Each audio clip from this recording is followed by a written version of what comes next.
Satu pertanyaan besar yang sering muncul ketika kita merenungkan jalan salib. Siapakah yang sebenarnya bertanggung jawab atas kematian Yesus? Apakah itu para pemuka agama Sanhedrin yang bersekongkol untuk merencanakan kematian sang terang dunia? Matius mencatat bahwa mereka berkumpul di istana imam besar bukan untuk berdoa, melainkan untuk menyusun tipu daya agar dapat membunuh Yesus. Atau apakah itu Yudas, murid yang makan dari roti yang sama, yang berjalan bersama sang guru, tetapi menjualnya hanya dengan 30 keping perak. Ia mencari waktu yang tepat bukan untuk mengabarkan Injil, tetapi untuk menyerahkan sang juru selamat. Atau mungkin imam besar yang mengoyakkan jubahnya, bukan karena kesedihan, tetapi karena kemarahan. Dengan mulutnya ia menyatakan bahwa Yesus menghujat Allah, padahal di hadapannya berdiri anak Allah sendiri.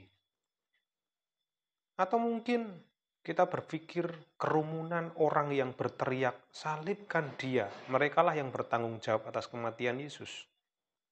Mulut yang dulu mungkin pernah makan roti dari 5 roti dan 2 ikan, kini berteriak memanggil kematian atas pribadi yang memberi mereka hidup.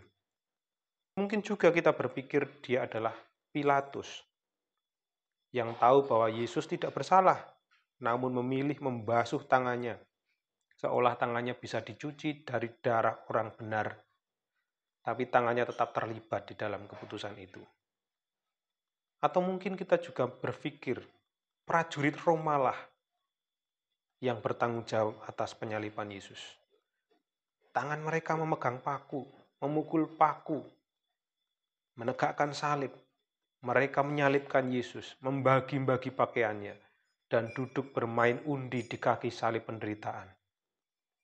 Namun saudara-saudara, kebenaran yang paling menusuk hati ialah bahwa sesungguhnya semua manusialah yang menyalibkan Yesus.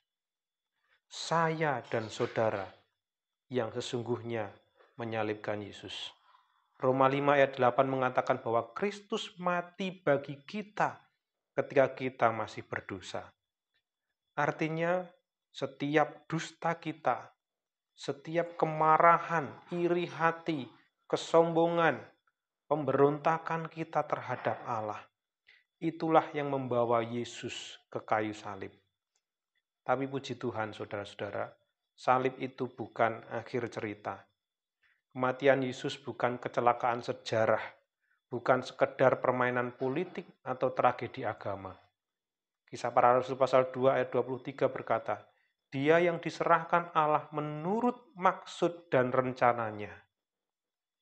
Ya, itu rencana Allah, saudara. Supaya melalui kematiannya, kita yang mati dalam dosa mendapatkan hidup yang kekal. Darah yang tercurah itu bukan darah biasa. 1 Petrus berkata, bukan perak, bukan emas, tetapi darah yang mahal, darah Kristus, seperti darah anak domba yang tak bernoda. Darah itu menebus kita, darah itu membebaskan dan menyelamatkan kita. Lebih dari itu, Yesus bangkit, dan karena Dia bangkit, kita pun memiliki harapan akan kebangkitan. Lebih dari itu, Dia naik ke surga dan menyediakan tempat bagi kita di rumah Bapa. Jadi hari ini, jika kita bertanya, siapa yang bertanggung jawab atas kematian Yesus? Jawabannya adalah saya dan saudara, kita semua. Tapi jangan berhenti di sana, karena kasih Allah yang besar menjadikan salib bukan tempat kutuk, tetapi tempat anugerah. Tempat di mana hukuman menjadi pembebasan, kematian menjadi jalan menuju hidup, dan rasa bersalah berubah menjadi pujian. Puji Tuhan, terima kasih Tuhan, karena Engkau mati, supaya aku boleh hidup. Amin.